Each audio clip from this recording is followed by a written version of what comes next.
Assalamu alaikum wa rahmatullahi wa barakatuh. Muslim brothers, Muslim is a nickname for the faith, another name for self confidence. This Muslim is another form of patriotism. Such Muslims today live in worse condition than the Dalits, with 90% above Muslims owning houses or even farmland, living in rented houses, living off the roadside platform with no proper employment opportunities or earning a living.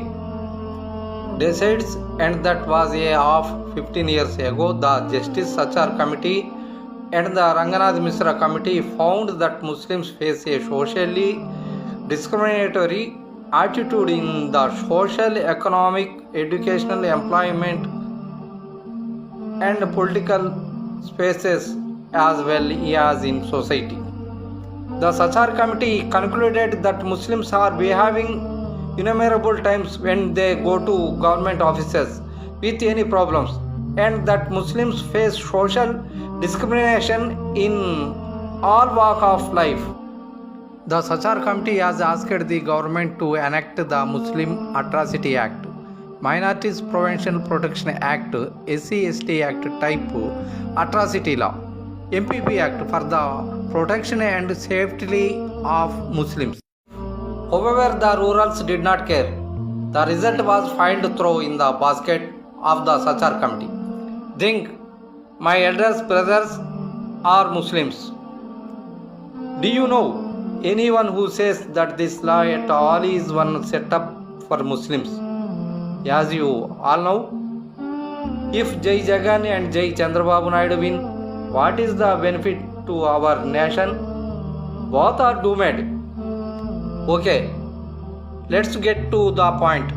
Not a single Muslim has asked for an atrocities act for Muslims. Did not ask. However, the Muslim Atrocities Act was reported the government as being intentional, not even a Muslim. Former Chief Justice of the Supreme Court, Justice Ranganath Misra, who was constitutionally constituted by the government, was the first chairperson of the National Human Rights Commission, and Justice Rajendra Sachar, former Chief Justice of the Delhi High Court. Let everyone know, who is this law for? Is the law not for all Muslims? Does this law apply to all Muslims? Enforce this Muslims Atrocities Act immediately. Did not Justice Ranganath Misra and Justice Sachar ask the government to set up these committees? Did not the government set up these committees constitutionally? Think Muslims are doing nothing to enforce the Muslims Atrocity Act when this law is constitutional. What happened to the Muslims community? Have you ever thought? All our Muslims here must fight together to achieve the implementation of this Muslim Atrocity Act, to whom should they not split up and hold the flags of their own political parties and turn into graves for their own political parties to gain power? Is the Muslim community not being held hostage to the respective political parties? As Muslims, we are dividing ourselves and bloodthirsty leaders who put on our bloody hats.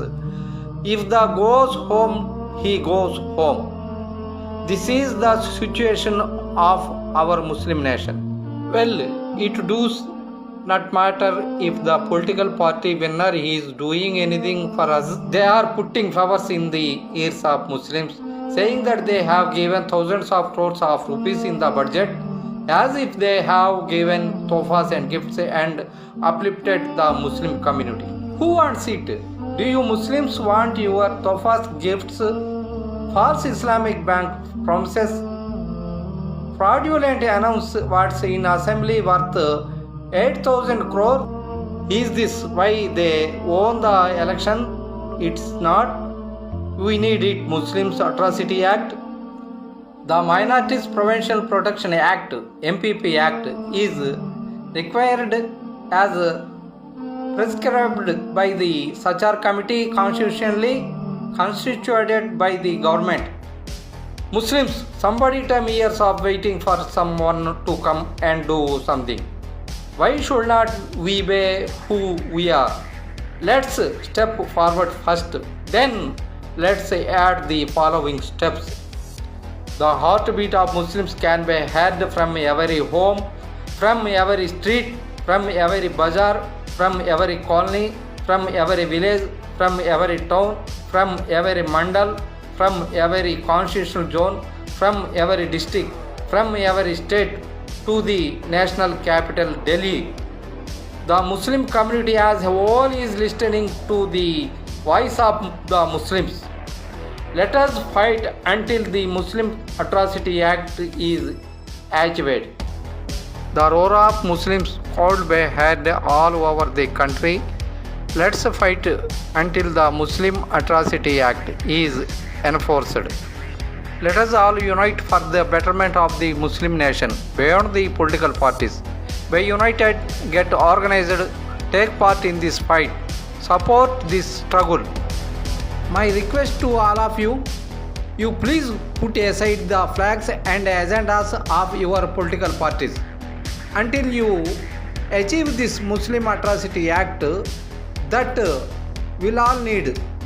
After that, you hold the flags and agendas of your political parties and turn around.